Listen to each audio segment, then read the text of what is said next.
God people at Redemption Chapel. Pastor Rick coming to you to answer another question as best as I'm able.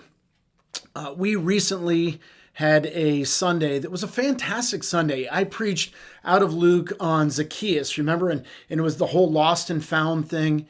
And as part of that, toward the end of the message, I invited people to come forward and get one of those compasses if they wanted to receive Christ into their life for the very first time. And we're not exactly sure, but we counted, we think it was 39 people who came to faith that Sunday. What a wonderful, wonderful thing. Of course, after that, I received the question, hey, why don't we have an altar call every Sunday? And that's a question that comes up from time to time, and I'd like to answer that today. First, I need to say, wait a minute, what is an altar call?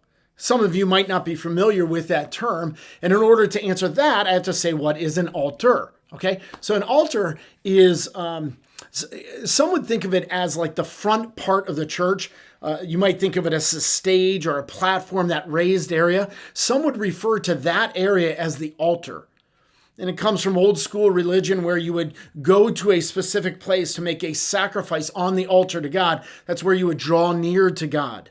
And so it's this idea that there's this special, more sacred space at the front of the church. And that's the altar.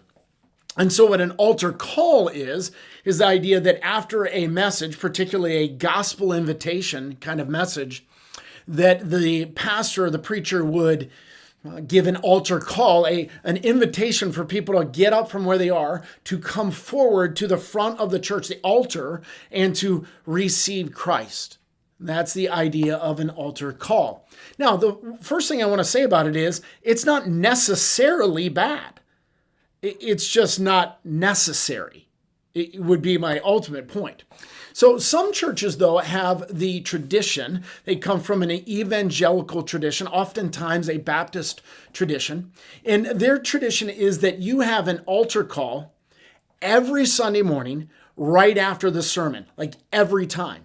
And a caricature has formed from those churches. And the idea is that if you really love Jesus, and if you really love the gospel, and if you are really evangelistic, and if you really love people, then you will have an altar call every Sunday. And of course, the converse would be true for them, that if you don't have an altar call, therefore you don't love Jesus, don't love the gospel, don't love people, you're not being faithful, on and on it goes.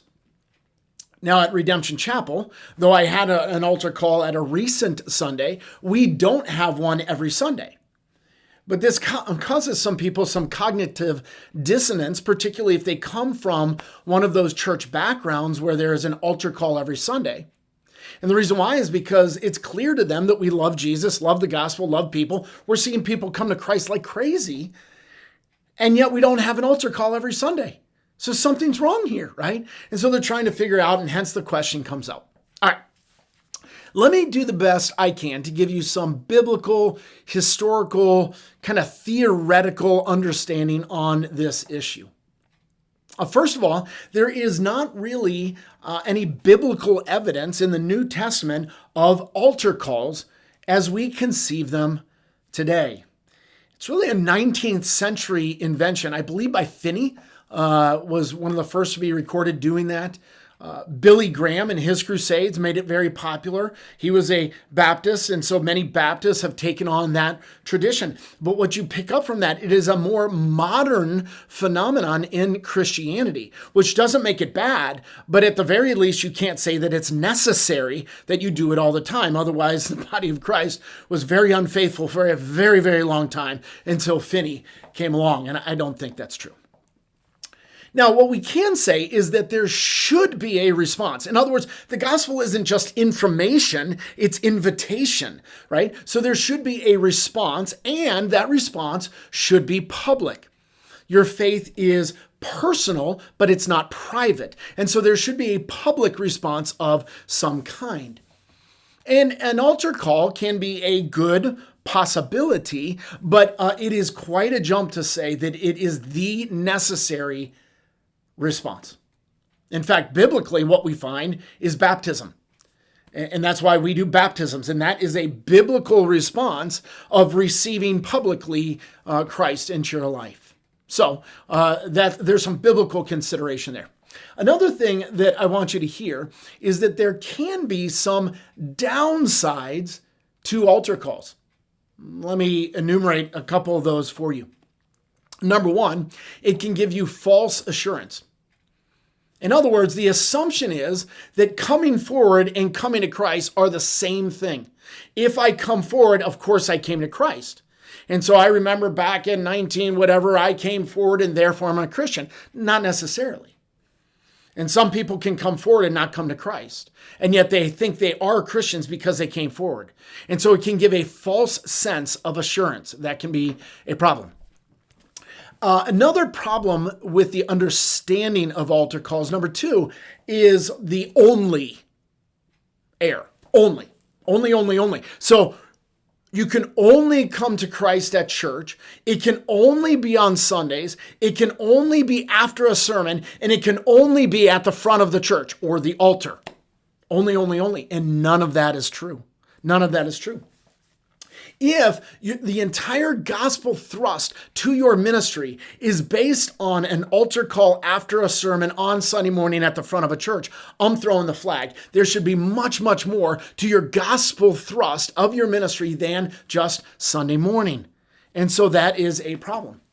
Another problem that flows right from that is the only place you can receive Christ is at the front of the church. And this is the problem with the altar understanding, and that is that there is this super sacred space. And what we see in the New Testament is when Christ was crucified, the veil of the temple was torn, the Spirit of the God poured out, and now he is in his people, which means that people can come to Christ anywhere, anytime. It's not just Sunday morning at the front of a church. That's the only problem. Now, a third problem is that not every passage in the scriptures is an evangelistic presentation. Okay, that means not every Sunday morning is a Billy Graham crusade. As we work through Luke, I want to do what I can to honor the passage, not to manhandle it and manipulate it so that all of a sudden it's a gospel crusade again. Well, let's do an altar call. That's not every Sunday morning. Now, we want that every message has gospel flavor. We're always saying religion versus relationship and helping people understand the difference. Yeah, that flavor is always there, but not every sermon is a gospel outreach. Some people won't like that. That's okay.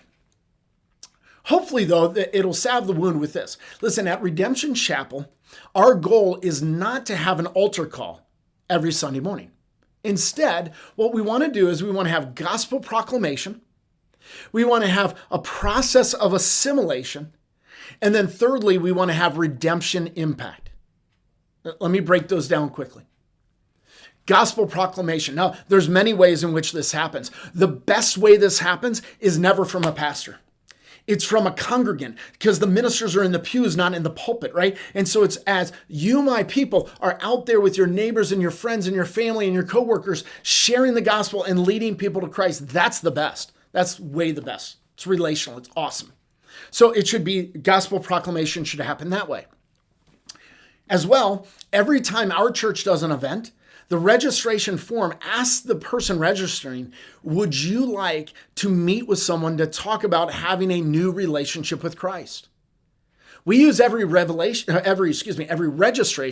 to solicit a conversation, a connection to share the gospel. And that happens in meetings all the time, not just Sunday morning. It's beautiful. People are coming to Christ in that way. Then I put together a video. It's thedoorvideo.com. Thedoorvideo.com, put that video together, and we have that on cards at every entrance to our building.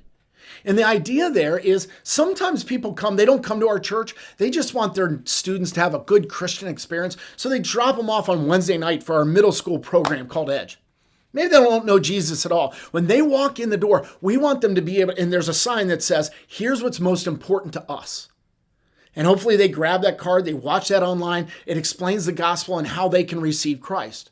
You see, nothing to do with Sunday morning right there. Gospel thrust all the time. Now, the reason I made the door video originally was because I wanted a gospel presence on our website, that if somebody goes there, they can hear the gospel clearly. And so we have it on our web. You see, there's gospel thrust to everything we do, and then there is gospel flavor, of course, to every sermon, as I mentioned already. Occasionally, the passage lends itself. It is a very clear, concise gospel presentation. That is the message. And in that case, then, it becomes very appropriate to allow for some form of response. Maybe an altar call, but not necessarily. Sometimes it's a suggested prayer. And, I usually have a closing prayer at the end of the sermon. And I'm saying, hey, during that time, you can pray this. Sometimes I'll give a moment of silence for that. Sometimes we'll do hey, stand where you are right now. There's all kinds of, we often have a song of response at the end of the service. And in part, this is why, so that people can do business personally with God during that time and they can receive Christ then. And of course, sometimes an altar call. See, it's a method. It's not the necessary method. What we want to do is we want to be strategic and intentional, but we also want to be very submitted to the Lord's will and to his ministry. See, I'm convinced if God is drawing someone to himself and they come here to Redemption Chapel, really any time of the week, but particularly Sunday morning, God will get it done. Altar call or no, God will get it done. Don't you worry about it. And if God is not drawing that person, it doesn't matter if we have an altar call. They're not going to connect with Christ. So we trust the ministry of Christ and his will. Now, that is the gospel proclamation. Let me next mention a process of assimilation, so that you catch another angle to this. It's really important. Listen, that's why we have those black visitor bags, the first-time guest bags at the door by the back on the way out. They grab one of those. It's not because we want them to get a Redemption Chapel sticker. We couldn't care less. In there is a door video card. We want to get the gospel into their hands that they can learn that later in the privacy of their own home on the computer. They can watch that. That's one thing. We do the Redemption 101 class so that there's a choke point. There's so much going on in our church. We say, hey, if you're new here, first place, Redemption 101. What do we teach there? The gospel. We make sure everybody has heard the gospel. We do other things as well, but that's part of it. You have to do Redemption 101 before you can become a member. During our membership process, you have to submit a testimony, and we check to make sure that it's not churchianity when I came to church, but it's Christianity when I came to Christ. And we regularly have people going for membership who have not yet become Christians. We talk them through that. We have people accept Christ through our membership class. That's a process of assimilation. And of course, we're always encouraging baptism, at which point the person has to submit their story and we help them understand. And we've had people come to Christ through that. All that is very strategic. It's very intentional. And the reason why is because we love Jesus, we love people, and we love the gospel. And the gospel is our only hope. So we push that all the time. Listen, I've said it before.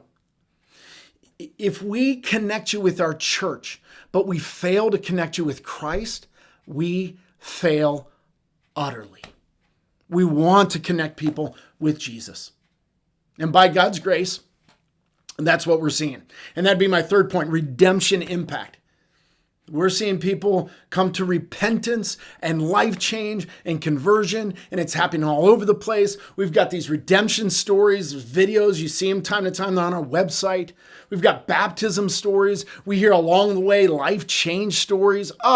It is so phenomenal. I feel just really blessed that God lets me anywhere near what he's doing here at Redemption. I don't do a thing. I get a front row seat to watch Jesus do his art, and it's happening, and it's gorgeous. We love it. We just love it. But understand this. We don't accept a caricature that we have to have an altar call every Sunday. No, not at all. That's a legalistic requirement. Instead, we want to have gospel proclamation, we want to have a process of assimilation, and we want to have redemption impact. And again, by God's grace, we're seeing that. So that's why we sometimes have an altar call, but not every Sunday. All right, hope that helps. Fill in the blank a little bit. Love you guys. Hope you have a great week. We'll see you.